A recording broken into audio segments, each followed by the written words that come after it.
This way. Yeah. All right. Good. Yeah, you should be.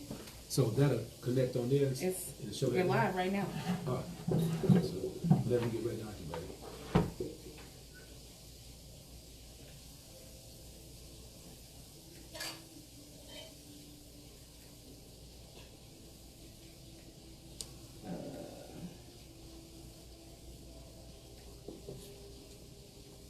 Hey everybody. Hello, hello. Let me see. I want to see if we're live or not. Okay. If I framed up right. Gotcha. Let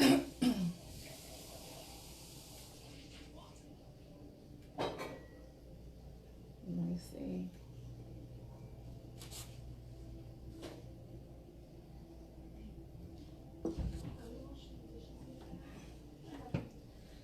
Right here. Yeah, we in good. there. Oh, okay. That's deep. Yeah, we can watch. All right, so we can. Yeah. Okay. All right. Whenever you get ready. I'm ready. Are we live? We live. Okay. We're live. Well, it's good to be here once again with my good sister Jen on the Hour of Power. It's a blessing to be here with Tio, you. how are you? Doing good. So we got Mr.Ceasefire over here. Yeah, I'm happy to be here, without a doubt. A lot to talk about. And we want to thank the owners of what do they say? It's Trouse. Right. No, Trost. Right. Trost Coffee Shop here in Lansing. So what we talking about today? Well, today the main topic is why do some black leaders sell out? And what does sell out mean? And what does it also mean when people they may make a decision, we may misunderstand the decision they might make, because sometimes it's about perception. Everything that shines is not gold. This is true. And that's what we would like to talk about today as it relates to some of the recent allegations, I would say, of the good Reverend Al Sharpton taking $3.8 million from Comcast to be silent when it came down to the lack of inclusion of African American people. And I saw the story, right, and I didn't click on it to read on it because I was just like, Yeah. I was just like, whatever at this point, And I guess to me, it was, I guess I want to say it was the equivalent, when I saw the story, it was the equivalent of Jay-Z in the NFL thing. And I was just like... Well, without a doubt, that's why I'm glad we plan to talk about it. Now, the way I look at it is like this here. So I'll backtrack a little bit to Jay-Z.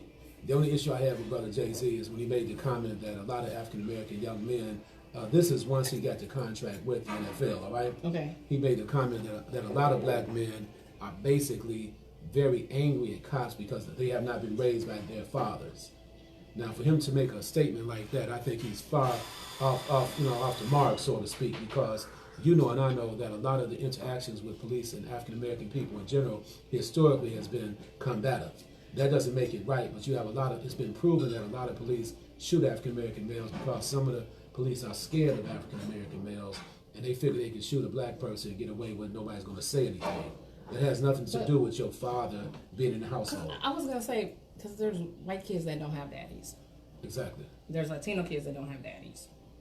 There's Indian kids that don't have daddies. Like, why would that be an issue in the black community? That's my point with Brother Jay-Z. Now, the thing about it, I know he's going to do some good with the NFL, but Colin Kaepernick should have been consulted without a doubt because he's the one that actually started the entire, debate on what's going on, especially with the NFL. This brother still has not regained a job in the NFL since he began to take a stand against injustice, all right? So Jay-Z, to me, I wouldn't call him a sellout in this particular situation, but I would call him pretty much suspect, okay? Because, the guy's already doing a lot of big things here in the big world, okay? And I don't know him personally, so I'm not going to pass judgment on him, but I believe that people are pretty much benefiting off the work that Brother Colin put in. A lot of people that really Kaepernick, yeah.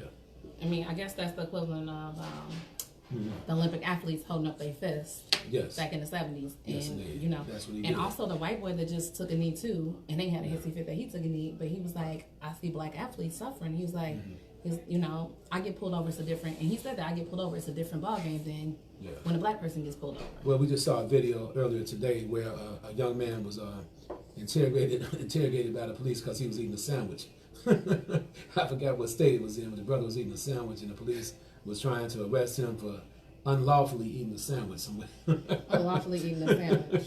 So, the list goes on and on, but the reason I wanted to bring up the topic, why do some black leaders sell out? Is because it's been brought to everybody's attention now that, see, we got to go back in history a little bit. Byron Allen, who's a big producer on a lot of television networks, he has a show called, Comics Unleashed. Okay. He's a producer of a lot of shows, a lot of court TV, the court TV shows all across the world, basically.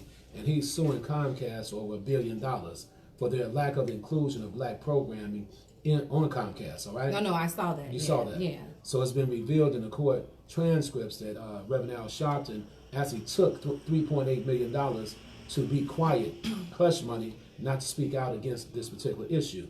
Now, Byron Allen called Reverend Al Sharpton a sellout.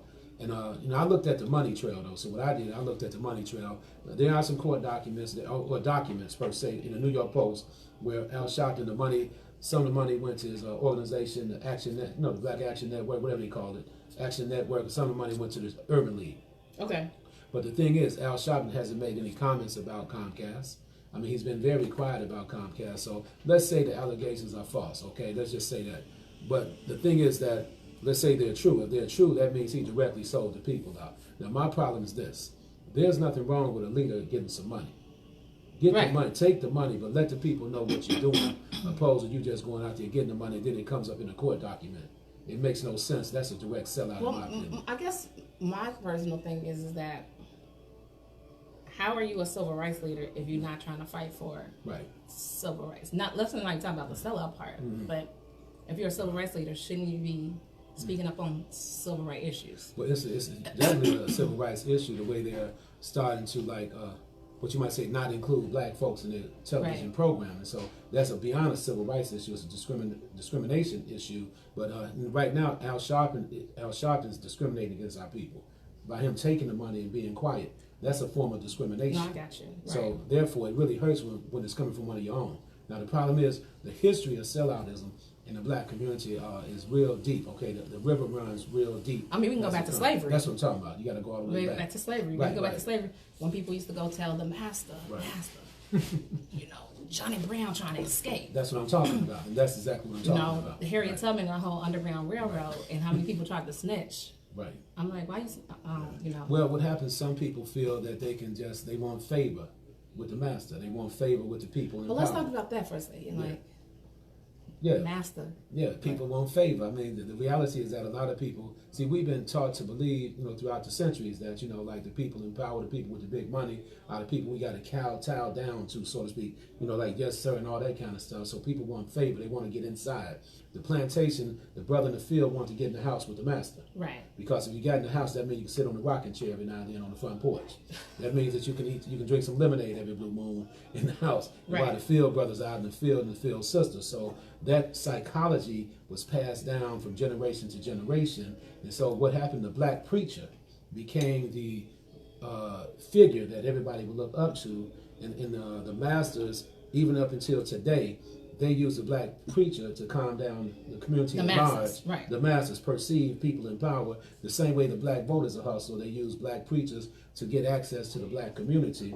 And the black preachers end up getting a little something here and there, or getting their kids a job, whatever the case may be, or either taking direct payoff. I had a comedy sketch before called The Sellout Preachers of Chicago, Sellout Pastors of Chicago. And I'm not saying nothing. Well, I had a comedy sketch where the mayor came out. He came out, a white mayor, came out to me with 4 pastors, and I made up some little fictitious names, Reverend Charlie Lovejoy Wilson, and then I had another Reverend Cleotis Jackson, and these are well-established pastors. But what happened? The mayor came out. It's a comedy sketch, all right? And the mayor came out and gave all of them about 400 chicken coupons for them to split up, so therefore they can get some chicken to the congregations. So what happened when the mayor left? The preachers they got into a debate and an argument about the chicken coupons.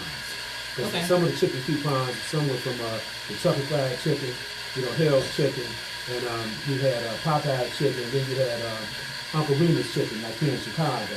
So the preachers got into an argument who can get what chicken coupons. So at the end of the day, what the preachers did, they took the coupons to the church and they sold them as a fundraiser for themselves instead of giving the coupons out to the people, right? This is called the Sellout Pastors of Chicago. So once the mayor came to speak at the church, the first thing the mayor said, how did everybody enjoy the chicken coupons? And one guy say, we had to pay for them coupons. Like, it was nothing. So the preachers were like exposed for selling out the congregation for some chicken coupons to get the mayor elected. And then the congregation members began to chase the preachers out of the church because they got exposed, right? So I bring that up because it's a reality. No, I know. I mean, because of, us working in politics, I get so many candidates that's like, first thing we need to get to the black churches. Exactly. Right. We need to get to the black churches. And I always go, why though? I'm like, what happens to, because no one ever says to me, I need to go to the white churches. No, they don't do business like that. But that's what I'm saying. But no one ever says that to me. Right. No one ever says like, hey, I need to go to the brown churches either. Right. That doesn't happen that way. No, it doesn't. And so what I always say is why aren't you not trying to reach black voters at black doors? Why are you not trying to reach black people like you would reach white people? Well, the black vote has always been up for sale, so to speak, and that's the main reason because you can pay. See, a Martian could come to. I know, but at the end of the day, like, just because I'm black don't mean I go to church, and it don't mean I go to one of the black churches at that. Very true, but a Martian could come to town in a UFO with a 3-piece suit on, with a duffel bag full of money, and he'll still get the black vote. All he has to do is meet with some black preachers. I'm talking about a Martian. Let me say this to you. The reason I equate it with compared to a Martian because it's not like the people in the community know these billionaire candidates. Right. They're ushered around the community with people from the community. Right. And oftentimes a pastor. It happens time and time again because the pastors have command over their congregation. I was just talking to a small business owner here in the Chicagoland area, and he's always, like, had my back and stuff like that. Right. But I asked the question, and I said, like, when are we going to start supporting our own people and not just the status quo people? Well, that needs to happen like overnight because we continue to support the status quo people, and then we end up with the same results. Oh all yeah, the time. every time. Every time. And I have to tell people, it don't matter if they black, white, brown, Asian, whatever color they are. Right. It's always the status quo, and it keeps the status quo. And then we always like, oh well, my taxes are going up. Exactly. Okay, well, let me just tell Status you, quo, right. because you just elected somebody that was, interning for this person, and they was trained by this person, so now they believe, just like this person believed, that this is the right way of doing things. No, it's insanity. Insanity is repeating the same mistakes, expecting different results. I say that all the time. We get this in the black Chicago and black Illinois, in the black United States. Why is it that reparations has not been successful in the United States? Right. We had President Barack Obama was in. But let's just say it's just not been successful in black United States. Exactly. Because they've done it for other communities. Right, other ethnic groups. Right. Right. The Japanese got money after Yes. Pearl Harbor. The indigenous Indians got money here. Yeah. Okay. The Jews got money from out of Nazi Germany. Right. So the list goes on and on. So But there's a reason black why. But in here, and people always get mad at me when I say this, but these are all hate crimes, and they're all Right. genocide too. And I don't care how you look at it, genocide is genocide. Whether it's against indigenous people, Right. whether it's against black people, Asian people, it's genocide, it's just genocide. And for you to enslave that amount of people and promise them, a lot of people say, hey, just give me my 40 acres and my meal. I'll be happy, even right now. Yeah, people say that, but there's no way you can kind of really put a price on the atrocities that took place during the transatlantic slave trade. You talking about atrocities that are unbelievable, uncomparable. You can't even compare some But of this stuff. this is why we have the sellout people around still, Right. because that atrocities are still occurring. I mean, look at the OBGYN practice that was built on black women, and of course somebody selling these black women out. Yes. And no one said anything about it. No, nobody's going to speak out about it or speak up, But the thing is this here, you look at the magnitude of the transatlantic slave trade. You're talking about placing people on the bottom of a slave ship like sardines, just packing them on the bottom of a slave ship, shackled and chained. It takes 2 months to voyage from the west coast of Africa, like Ghana area, to the United States. So now a lot of people, a lot of human beings, not slaves, they were thrown over into the ocean. They say the shark population quadrupled during the middle transatlantic slave trade. People got sick. They were laying down with their babies, their mothers, their fathers, and everybody. And then allegedly they said that some of the kings of Africa had actually sold some of the slaves or forced the slaves into slavery with the colonizers back then. Now that has yet to be really proven, but that's some of the information that's out there, okay, on the circuit. But this is the reality though. So when you're talking about why some of our leaders still sell out, it's really amazing to me. Well, I'm going to testify to that. Let me just tell you. Yeah. and I don't really talk about this a lot, but my 7th great grandfather came from England to Jamaica. He was a white man. Gotcha. He stole a woman named Maria, and it's documented. He stole Maria. He stole Maria. He named her Maria. That wasn't her name, but Maria's birthplace on the actual family certificate was Africa. Okay. So he stole her and brought her to Africa. Brought her from Africa to Jamaica. Got it. And this is documented in my own family history, so I know for a fact, you know, this is happening. It happens all the time. This is happening. Right. We have the family history, and he was a white guy. Okay. He was a white guy, prominent white guy. Understood. I'm not gonna get into my family history, but very prominent, very prominent white man. Took this lady from Africa. Yeah. And thus I'm here now. I'm kind of happy he took her, but in the same way, it was just like. Well, let me ask you, since this is the hour of power, do you believe that Al Sharpton may have or may not have sold out since he took $3.8 million? That's definitely some of the money went to the Urban League, without a doubt. The majority went to his the Action Network or whatever they call it, his organization. So yeah, let's talk about this. That's deep. Let's talk about this. Yeah. When we've been talking about this a lot in intersectional feminism, what happens to places like the Urban League, the NAACP? Rainbow Push does something every year. They do some big event every year, but what happened to like even Rainbow Push? They used to do a lot more community stuff on a day-to-day basis, and not just we're gonna have this one big event every year. Well, what happens is that a lot of our leaders that have been around for decades, they don't want to pass the baton, so to speak. You know, in my opinion, anyway, from my experience, you have to pass it over to the younger generation and then groom somebody else to be your successor. See, Jesse Jackson has done a lot of good work, but you know, there's a book out about Jesse. I don't have the title of the book right now, but it talks about making deals and everything. So it's been quite clear, and it's been proven how Jesse goes in. His 4 principles of organizing is 1, reach out to the people you're about to organize against. If that fails, then you organize a protest. And then after you organize a protest, you go back in and meet again, and hopefully have a conversation, and then you try to reconcile. So reconciliation means that he may go in and work something out for him and his family, opposed to working out for the community at large. And that's what Jesse is known to do. But I have no real big issues with Jesse because he's done a lot of good things. No, I love Jesse Jackson. Right. I love Jesse Jackson and Jesse Jackson Jr. for the stuff that they do in the community, right? I'm friends with Jesse Jackson Jr. That's my man. Yeah, I respect you guys. I respect. Like I talk to him on a regular basis on Facebook. We, you know, you have to comment on each other's stuff. Both of us, right. That's not my issue. My issue is going back to the whole thing of what happened to the community work, so that way we don't have these sellout issues. Because guess what?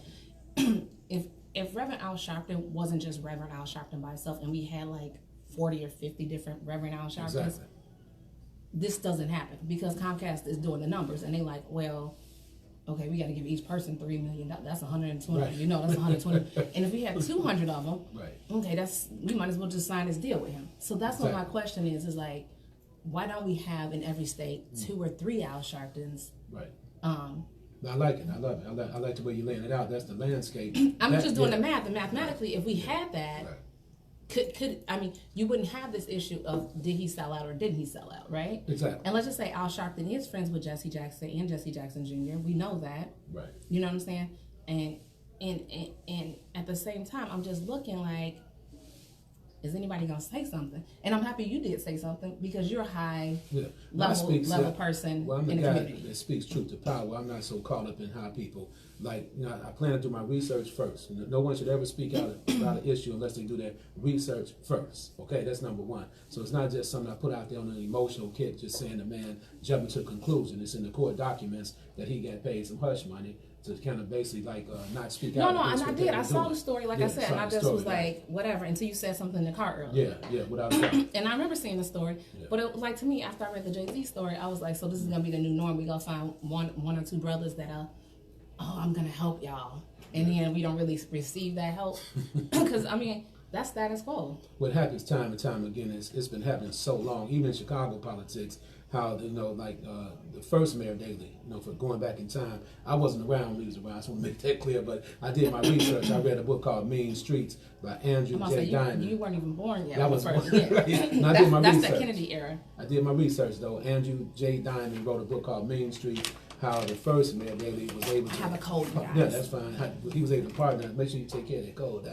He partnered with black preachers to secure the black vote. That's how he won his office, because Chicago South Side was a melting pot for black folks migrating from the south to the north. So right. a lot of people came up here, and that's how they end up. Well, my grandmother came up here from right. Mississippi, yeah. And that's how they divided the expressway. You had the Robert Taylor projects and a long, long line of housing developments where you had the black vote, and they needed black barn because bosses. 95th was right. that street because the mall was on one side, and then on the other side was all the black folks. But they call it barn bosses. They had barn bosses that can oversee the black community, all right, for the the white politicians per se.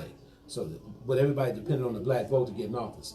So they would visit the church and find out what the preacher needed, and that's the model they're using today. Now, I have to say this is a blast from the very ancient past. Nat Turner was a preacher, and the slave masters tried to use Nat Turner to go in and tell slaves it was ordained in the Bible for them to be in servitude as slaves. And Nat Turner said, no, sir, that's not what I believe in. I'm not going to tell the people that, because a lot of the slaves have been going on hunger strikes and everything. It's not ordained in the Bible. And that's a misconception, too, that it's not ordained in the Bible. I mean, that's a debate for a whole nother day. Right, that's a whole other debate. Right, so the moral of the story right now is this. Why do some black leaders sell out, and they continue to sell out? So are they really selling out, or is it just a perception? That's the bigger question I want to ask you. My thing is also this, Theo, with the situation, right? Again, why is there only one Al Sharpton? Why is there only one Jesse Jackson? You talking about we have like maybe 5 or 6, and we have 50 states. Yes. There's black folks in every single state. Well, see, the model is coming from the Dr. King days as well. See, Dr. King used to be the voice for Black America and Malcolm X, 2 different personalities, but that's the model. See, Dr. King, Jesse was the heir to the throne for Dr. King, not because Dr. King set him up to be the heir, but just when Dr. King was killed, you had Andrew Young was around at the time. You had a few other people, Ralph Abernathy, but Jesse. I mean, and we had more. I'm not gonna say we didn't, because we had Dick Gregory and people like that. They were around too. Yes. You know. But those people are passing away, like you just noted. Yes. And there's no heir apparent right now.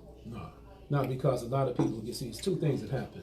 Legend has it when Shaka Zulu back in South Africa was given a mirror, his reflection in the water. They say the colonizers showed him how he really looked. They say the man went crazy. So the reason I'm mentioning this, I don't know if that's true or false. I did my research on Shaka Zulu as well. But what happens is a lot of these leaders, once they get in the media real big, they become celebrities, right? So what happens is that their egos is large and in charge. So they're not looking at what the people are dealing with the way they used to when they first started.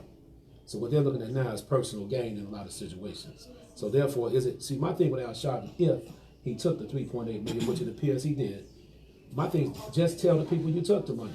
That's my whole thing about it. Well, like you said, he should have said something before. Just be like straight up. Comcast offered me this amount of money. Exactly. And I'm going to put this amount of money back into the community. That's all I'm saying. And guess what? No one would have even said nothing. That's the point I'm making. Just take the money. Because we would have been like, oh, okay, look, he's putting it back into the community. He's not misusing it. You know, I plan on hiring this many people with this amount of money. And putting it out there like, listen, I'm going to hire 5 new people, 10 new people, however many new people he can hire with $3.8 million. That's the point I'm making. Yeah. Another example I would like to provide everybody with. When I ran for governor, I'm the black man on the ballot. I didn't expect people to vote for me just because I was black. I ran just to show my people that you have another choice. Right. Everybody depends on the black vote, so there should always be a black candidate in the race for governor in Illinois. Well, just any of these things. And I also said that it should have been a woman on the ballot too. Yeah, it should have been a woman running as well. I said because like the more voices we get, the better we get. That's what I'm talking about. Right. You know, we had an Indian man running. Yeah. Black man was running, white man was running, Jewish man was running. Exactly. You know what I'm saying? Irish man. Irish man was running. There was no women running. No women. So maybe this next election cycle have a young. Well, I'm just saying, it's not even about like if I can win or not, right? To me, it's not even the purpose of winning. Sometimes the purpose of running for public office is just to give that extra voice, because you'd be surprised, you might actually win. Yes, without a doubt. You just want to give it extra voice. Because you have that voice, and when you silence one community, and this goes to the whole thing that we was talking about elections before. Right. And it goes to my principle of, they like, oh, well, we're going to elect the sister. We're going to elect the sister. We're going to elect the sister. Right. And I'm like, that's great. But what about electing our brothers, too? Oh, yes, very important. Very because important. I don't want just women in office, and I don't want just men in office. I want it to reflect like how our communities actually look. And if it's a man that's the better person, then let it be. And if it's a woman that's the better person, let that be. Right. Because that's I'm like, we just want, I want voices. And I don't care if it's a black woman, white woman, Asian woman. I just want different voices. Well, see, what happens also, brothers like myself, we get put in a box sometimes in people's perceptions of us. They say, well, this guy Tio ran for governor. Who does he think he is? People look at me like I escaped off a plantation when I ran for governor. And I'm saying, believe me, I know I heard the comments, but my response always back is not, who does that person think they are? But my response always to them is, well, why not? Well, I'll tell you the truth now. We're talking about the issue of sellout now, the topic of sellout. I was approached a couple of times to get out the race, and whatever may happen for me. No guarantees, but a few people approached me. I say, no, I'm in the race to stay in the race. I refuse to bend down like that. I'm running for office to speak truth to power, number one, to make my statements and represent a different But you changed. But see, here's the thing: when you ran, you did change the narrative. Exactly, right. Because they had to talk to certain issues that they weren't talking about before, and that's my whole point about having an inclusive circle and having that intersectional, circle. People think intersectional feminism is about just women's rights, and it's not. It's about human. It's human rights, and just having every kind of different person running. Whether you're gay, you're straight, you're black, you're white, you're Asian, you're non-binary, trans, whatever. We want all of their voices to be heard, because guess what? You might just catch that one person and be like, well, I didn't even think about, I like what this person, and I didn't think about, and this is what I'm saying. Because there's so many different things that affect our lives in a different level. Not all black people are the same. Well, see, that's what makes America what America is today. It's about a conglomeration of everybody. Everybody plays a role, all right? But it's not the sellout thing is there, though. Yeah. Because that's the whole issue, though. Because we have opportunities, and then some of us be like, I'm not gonna run because if this person get in office, they already said I can get a job with the administration.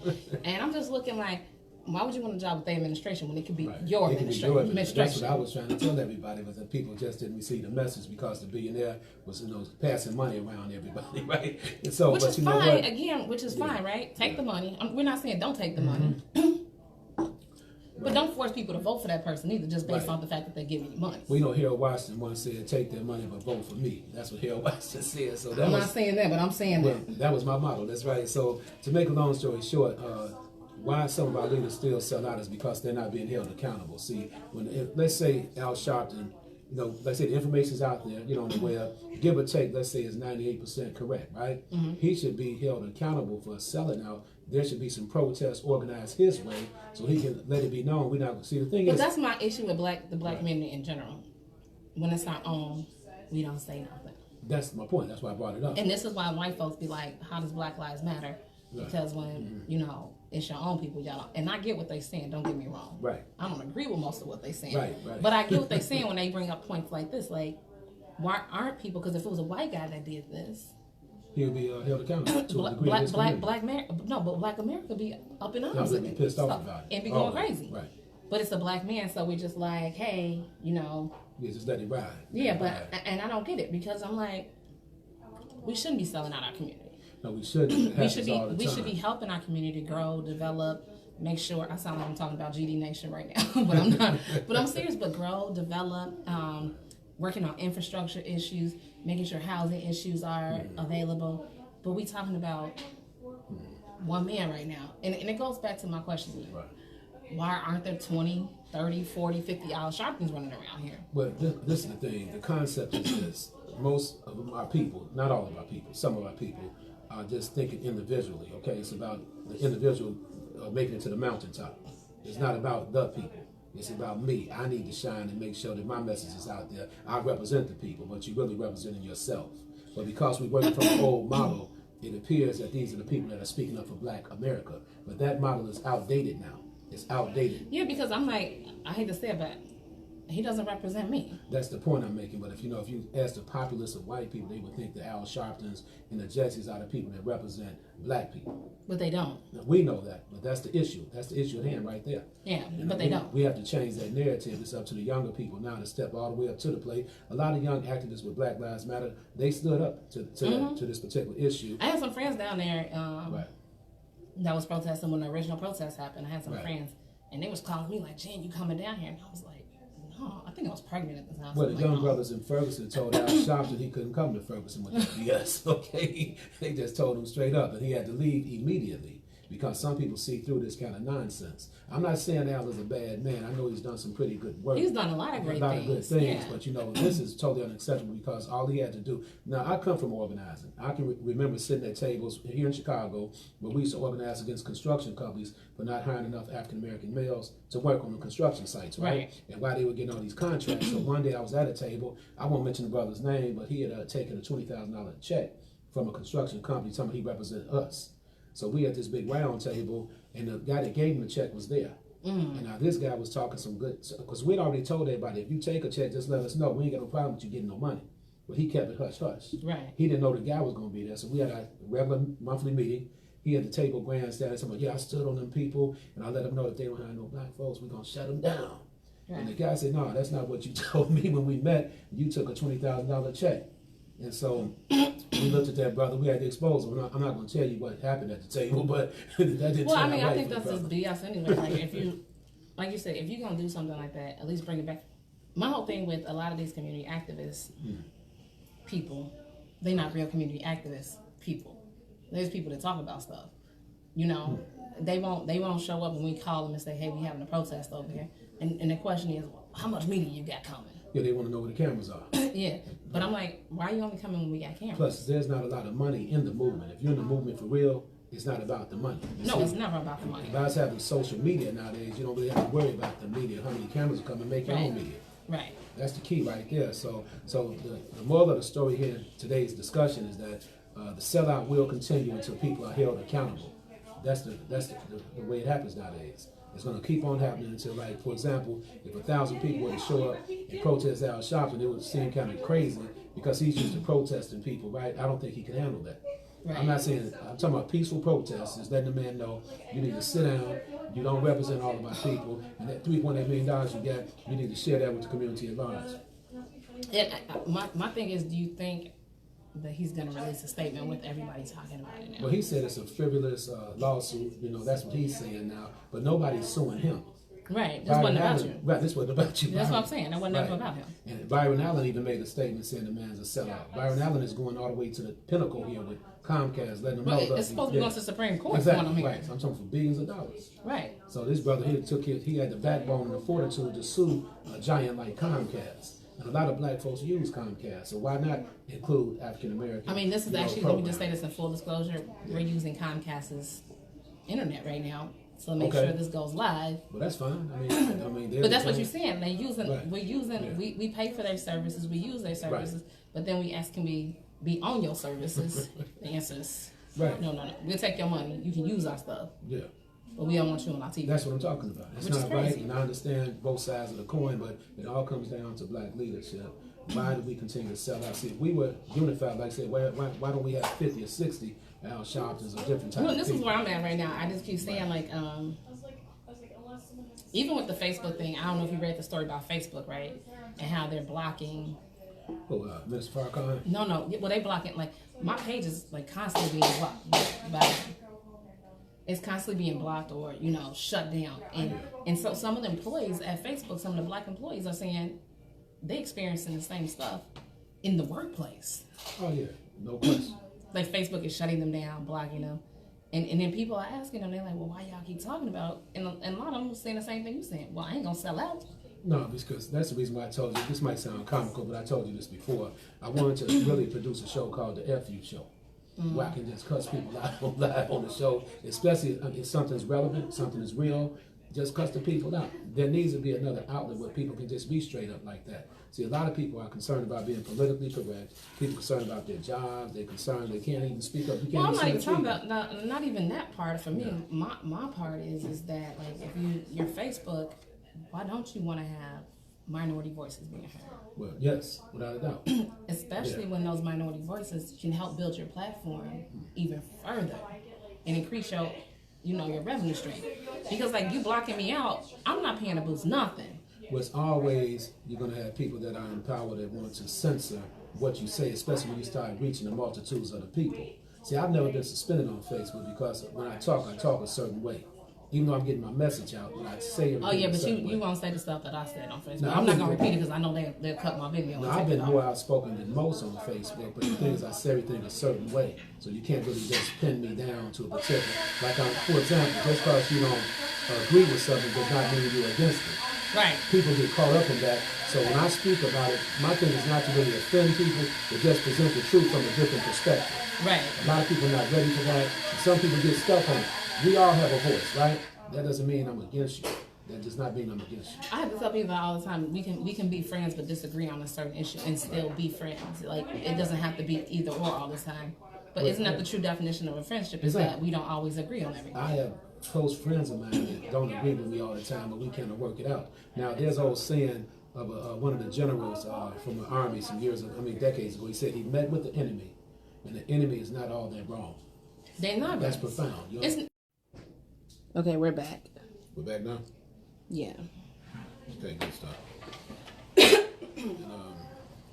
So the reality of everything out is that we must find a way to just, like I say, number one, speak up and stop playing games, right? Because all of us can benefit if people would not sell out.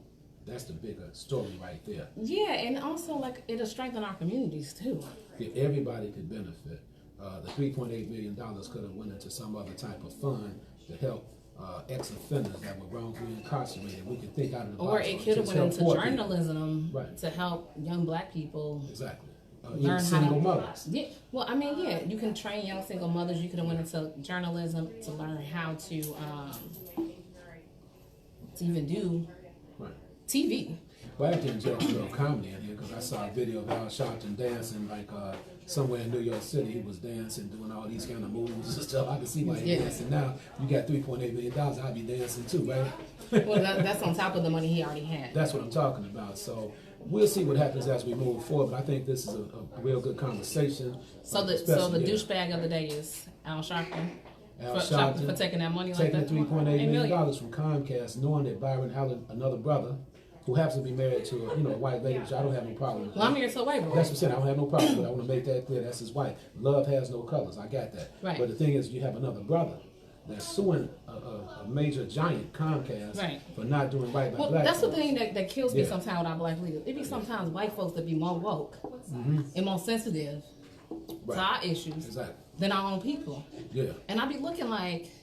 That's the way it is. Because I'm like, how you gonna get... I'm like... If that white person over there get it, and they ain't experiencing this oppression every day, and we living it, and it happens a lot of times. Plus, by me being a light-skinned brother, people question me sometimes. I get that why too. are you speaking out about I get these that issues? too. But I've been doing this all my life. I get that too, and they always say like, "Do you really experience oppression?" And I'm like, not like a dark-skinned sister would. I know I don't. But I've experienced it like a dark-skinned brother. I just want to say that. Yeah, I grew up in the projects. But I'm just saying, like I don't get that level of oppression, and I don't want to ever pretend like I do because I don't know what it's like to be them walking into an interview and people look at you like, you know what I'm saying? I never got that. I always get greeted with, at least in my face. Now I go through it just like anybody else. And I understand, but you a black male, and that's another thing I have to tell people. I don't experience oppression like a black male would because I don't understand what it's like to be you. I can only empathize with these groups, right?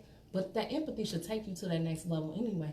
And being another black male, and you see what this black male's going through, you should know, guess what? They'll do the same damn thing to you. That's the point I'm making. Still today, like if I'm downtown with my suit on, dressed to impress, I get on the elevator, people looking at me funny. I'm talking about, I go through that. Well, Can't get no taxi.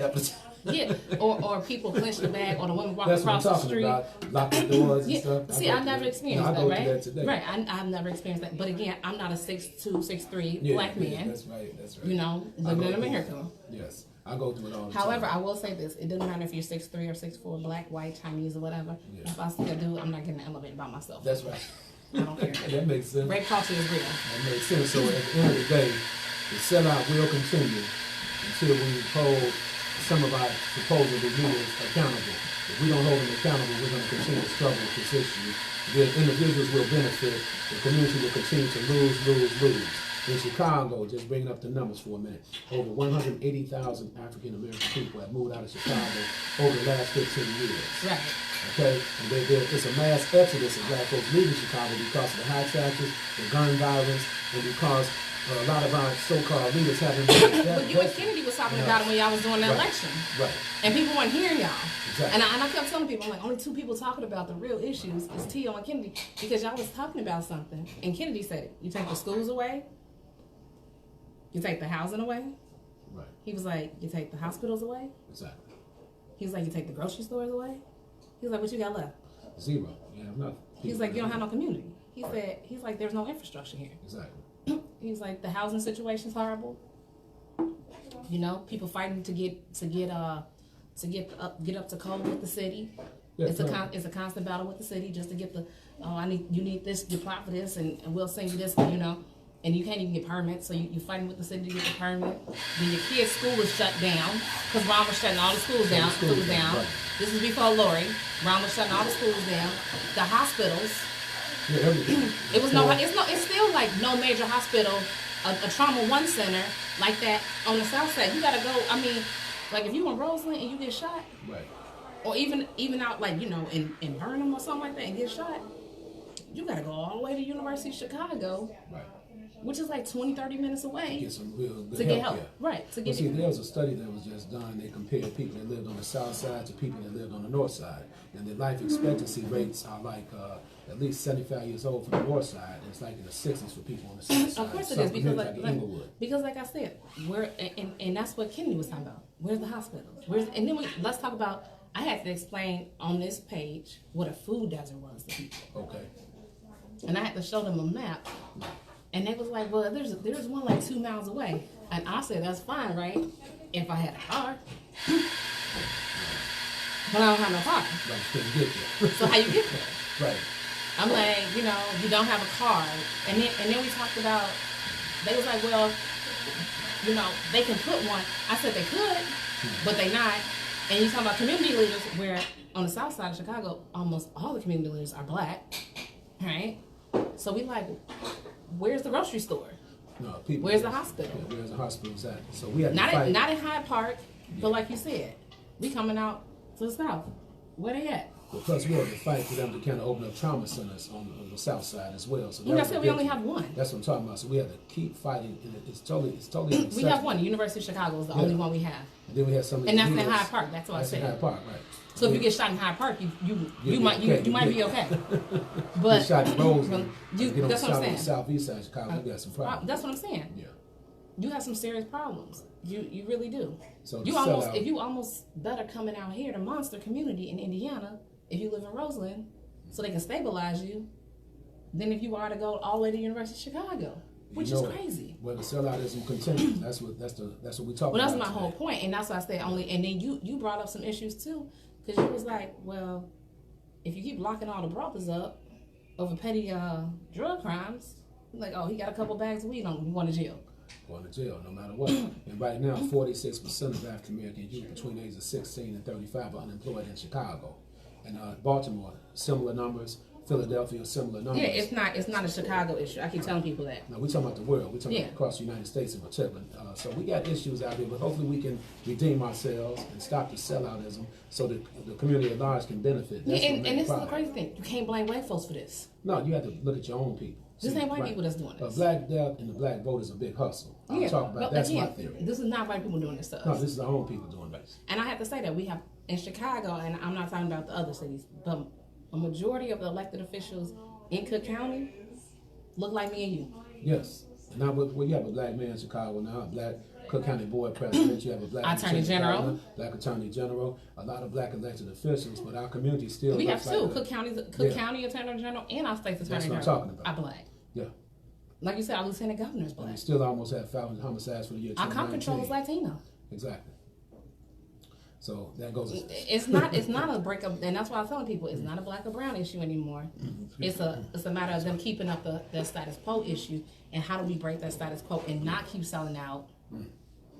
Well, it's all about organizing and holding people accountable. So when the people come out and vote, everybody that votes for a person to win their office should organize all the time, relentlessly, to make sure they hold the person accountable that they voted into office. Right. That's what needs to happen right now, because the south side of Chicago, some parts of the west side, the east side of Chicago, you still have barren lands out there. I counted over 1,000 abandoned storefronts from 79th and Damon to 79th and Exchange. from the south side to the east side, 1,000 abandoned storefronts. It makes no sense. And that's just on 79th Street. So you got to look at 75th Street, 69th Street, 67th Street. You can look at parts of 55th Street. I'm going to say Garfield. Garfield, right. And then you look at Madison Pulaski on the west side, 16th and Lawndale, some parts of South Austin. There's a multitude of issues out there. As far as a lack of economic development, okay? It's a multitude of issues. I had an owner tell me it's better if it stayed empty for tax purposes. Oh. Than for me to move into the store. I believe you. Because his tax rate's going to skyrocket. That is really insane. But that's the way people look at it. Trust and believe, that's the way people look at it. Because he told me, he was like, you know, I can rent it out to you for like $800. He said, but if I do that, he's like, my taxes is on.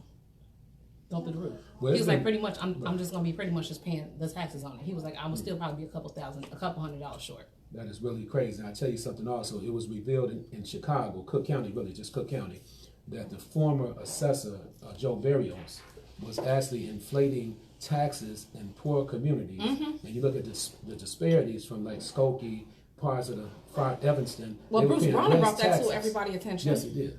And everybody was like, Bruce Brown is hard. Yeah. And I said, this man has done more for black businesses than any other. I'm like, let's not talk about the issues, the other issues. Let's talk about what he's done. He's done more for black businesses, and he's done more for taxes, and bringing out conversations that most of the quote unquote people that are here to help us, the Democratic Party people, did. And this is why I say I love my party, right? But why is a Republican the one that's leading the charge on? Well, that's the only problem. You and I might differ on Bruce Brown. I know he did some stuff for the black community, but right. I think he's just another billionaire, eccentric billionaire that was a complete failure in Illinois because he tried to take on the machine. You can't beat the machine in Illinois. That's why I said I wouldn't even talk. I wasn't talking about that issue. No, you cool. I it's got, okay. No. I got that issue, and I had a conversation with him about that, right? A personal, private conversation. I won't go into that with him about that. Okay. But the stuff I did look at what he was doing, his black business numbers, Theo, if you look at his numbers. Yeah, we look at the facts. They surpassed any governor, all the governors pretty much added together. Okay. He did that in 4 years. You know what I'm saying? And that was Democrat or Republican. Understood. Because he was a businessman. He put out a whole bunch of black business loans that are still on the books right now to this day that you can go apply for, grants, loans. He did that. But then I look at the taxes, and he was the one that came out because I set up the interview for him. He came out to the side. Okay, we're back. Yep. And so just 1 second. I don't usually do this right on by, but let me send a text out real quick. Got a call from a business person. That's all. Okay, we're back. Yep. So this is a real good conversation. But no, he asked that question of why is it that if the houses are comparable and it's the same county, why aren't, no matter what the people races are, paying the same amount of money? Mm-hmm. And that was an issue.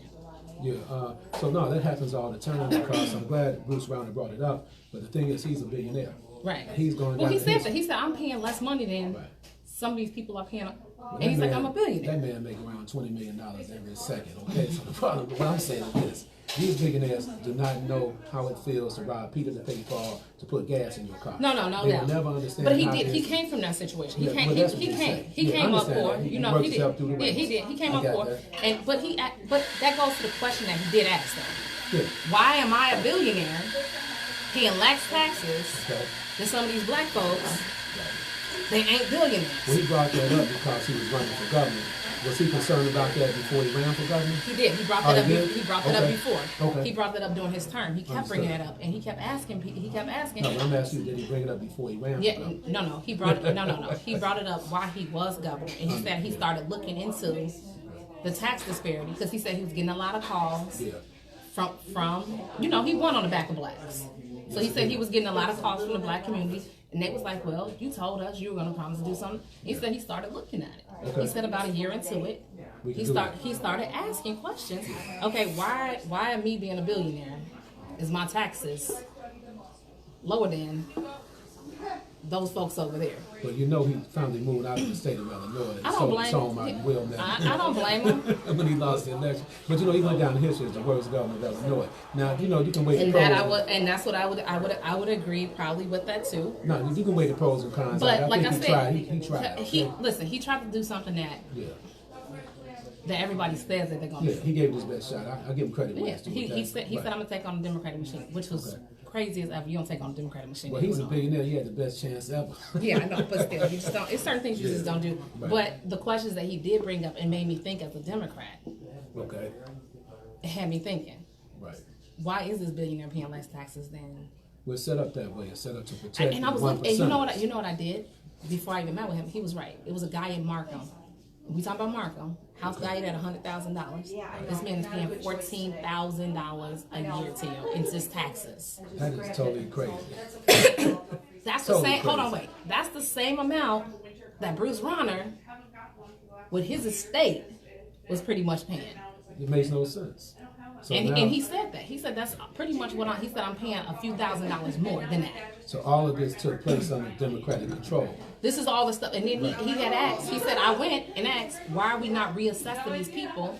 Because he was like, you should not be paying over 10% of your home value in taxes. This dude was paying 14% of his home value just in taxes. That makes no sense in the world. It was a lady. Let me tell you, it's a lady in Ford Heights. Ford Heights, by the way, is one of the poorest communities in America. Right. You go to Ford Heights, you graduate from high school, they pay for your college for free. The federal government does. Just because you made it out of Ford Heights. So we look at that, right? Go to Ford Heights, lady house, $8,000. Ask me how much our taxes are. So her house is $8,000? I don't even know how much her taxes probably. $8,000. Wow. $8,000 a year. $8,000 a year. Her house is $8,000. Wow. Pay for. That is what you call off the charts. It's 100%. Dead wrong. 100% of the value of the home that she bought it for. Somebody sold out on the Democratic machine. But these are the questions that he was asking, and and I'm looking at it, right? And he told me, he's like, I could pull it up on the, and he was pulling it up, showing me. He ain't making this up. It's on that side. No, it's insane. I believe it to be true because when I ran for governor, all these issues surfaced. Right. And that's the reason why a lot of people end up moving out of. And that's why I said I had a whole bunch of beef with Bruce Rauner, right? But it wasn't on those two issues. Now he spoke up. Don't get me wrong. Now, it wasn't on those two issues. Yeah, it wasn't on black business, and it wasn't on taxes. My issues with him were more on you support Donald Trump. Got it. Now Bruce Rauner did a lot of good things. You support Donald Trump. Yeah, what we talking about? What's really going on? Right. Right. But you don't think Black Lives Matter? You know what I'm saying? We was talking about those issues too, but those two issues still that blew my mind. And then he had said that he said, "Are y'all okay with people in your community selling y'all out?" Well, he spoke truth to power, but the only problem is you take a brother like me, hypothetically speaking, and give me the $1 billion that Bruce Rauner has. Right. Then there won't be no contest. Well, no, but he had asked that question: "Are y'all okay with y'all people selling you out?" And he said, "But you got to look at who's doing the selling out." He said, "You getting letters in the mail from attorneys that are friends with high-ranking officials in the Democratic Party, and these are their friends, and they sending y'all letters, and then you go to their friend, and then he was like, and then their friends are giving money to their campaigns, and he was like, are y'all okay with this?" Well, it happens time and time again. It's been happening since the beginning, since we did steps about people only coming place over. it was happening on was on the west side, South side, and the south side. That's it. Of the county. Right. That was it. And when I say west side and south side of the county, I mean west side. Started from the west side of Chicago, on the south side going up east. Like this little, I guess you want to call it like a backwards J situation. That's where the selling out was going on at. So we just have to keep fighting hard and speak truth to power as much as we can. And Fritz is trying to fix it right now. He is. Fritz is, he's working on it. He's working on it. Okay. Which we give shout outs to Fritz for trying to, I mean, and I keep telling people, you can't fix what they did in 30 years. You're talking about decades old stuff. It's 30 years. 30 years. Yeah, you can't fix what they did in 30 years. Exploiting poor people. Yeah, and overnight. So he's taking his time. He has to go through literally hundreds of thousands of homes in the county. Homes, right. Yes, and fix it. And he's doing my taxes went down. Okay, good. I'm glad to hear I wasn't paying that much in taxes like everybody else was anyway. So yeah, I appreciate being here then once again on the Hour of Power. The Hour of Power. That's right, the Hour of Power. The Hour of Power. So we appreciate you. I think it's a real wholesome conversation. I look forward to producing more podcasts as we move forward to talk about a lot of relevant issues that impact people across the world, but definitely the United States. So we're going to put up the link. I'm going to put the link up on Facebook, and then I'm gonna download this and repost it on Tio's page, Good. and then repost it on my personal page, and then Tio can repost it on his personal page. Yes, indeed. And we're gonna also put this on YouTube. So We have to. yeah. That's a must. So for everybody watching, I want you to check us out. My website is violenceinterrupters.org. You can visit my website. I just launched my new YouTube channel, Tio Mr.Ceasefire Hardiman. I would like for people to subscribe to the YouTube channel. We're building a lot of momentum right now on that particular channel. Yeah. I'm talking about how we save lives on the front end. Before anybody gets shot, before any bullets are fired out, any guns. Exactly. I'm talking about how we stop it before it happens. That's important. And then we're gonna have the Our Power YouTube channel, so y'all can go on there, and then we also gonna be on Specker. I think that's what it's called, Specker. Right. We're gonna be on there with the podcast, so you can download it, listen to it. Good. Yeah, and we're gonna be on Google Play Store and all that stuff for y'all too. Let's do it. All right. All right. Appreciate it. See you guys next week. See you next time.